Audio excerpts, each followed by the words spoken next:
Hello friends, কেমন আছেন সকলে? সামনেই তো দীপাবলি, কালী পুজো। আর কালী পুজোতে তো বোমবাজি ফাটানো হয়েই থাকে। হঠাৎ আজকে দাদা আমার জন্য একটি গিফট নিয়ে আসলো। গিফটটা আসলে একটা রিয়েলিস্টিক বন্দুক।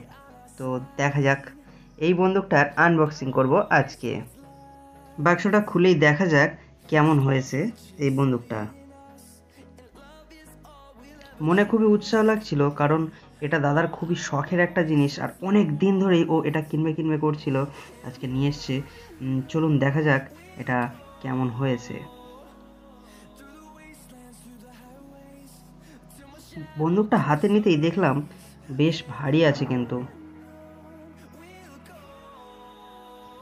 এই ছোট্ট পিস্তলটা একেবারে অরিজিনালের মতোই দেখতে। এখন তো রিলসের যুগ, ইউটিউব ভিডিও হোক অথবা নাটক বা যাত্রা, এরকম একটা রিয়েলিস্টিক বন্দুক হলে আর তো কথাই নেই। এ দিয়ে অনেক ভিডিও বানানো যায়, একেবারে অরিজিনালের মতো, একটুও পার্থক্য নেই। আর বন্দুকটা বেজায় ভারী, পুরোটাই মেটালের তৈরি।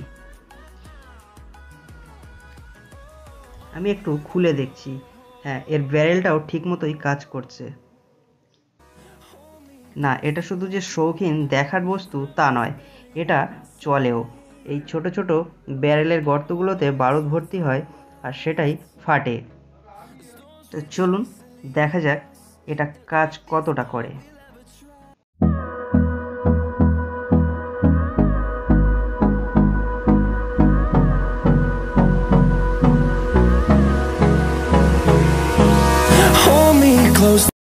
ও হ্যাঁ, তার আগে এটা তো ভুলেই যাচ্ছিলাম, এরই সাথে একটা ছোট ব্যাগও দিয়েছে বন্দুক ক্যারি করার জন্য।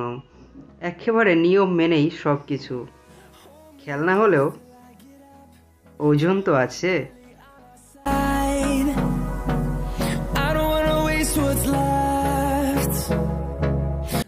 এরই সাথে ছিল ফায়ার করার জন্য কিছু ক্যাপ।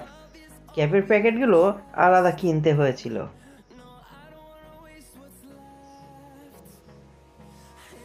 দেখা যাক এই গুলিগুলো কেমন। আসলে এগুলো ঠিক গুলি নয়, গুলি বলা যায় না, কারণ এগুলো হচ্ছে নরম প্লাস্টিকের খাপের মধ্যে অল্প অল্প করে দেওয়া বারুদ। এই বারুদগুলোই বন্দুকের ব্যারেলের মধ্যে দিয়ে ফায়ার করলেই শব্দ হবে খুব জোরে।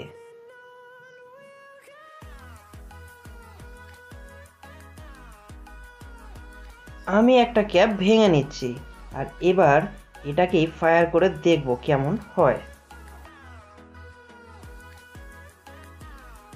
প্রথমে বন্দুকটাকে ভালোভাবে খুলে নিতে হবে। এরপর ব্যারেলের মধ্যে ওই ফাঁকা ফাঁকা জায়গাগুলোতে সঠিকভাবে ক্যাপটাকে ঠিক বসিয়ে নিতে হবে, তাহলেই কাজ শেষ।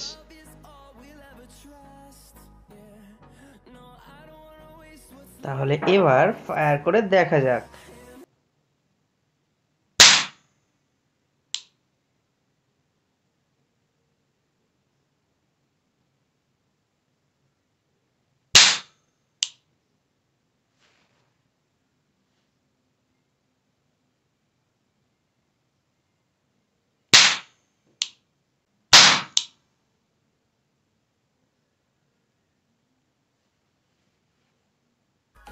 ওভারঅল বন্দুকের টেস্টিং রেজাল্ট সবই তো আপনাদের সামনেই রয়েছে।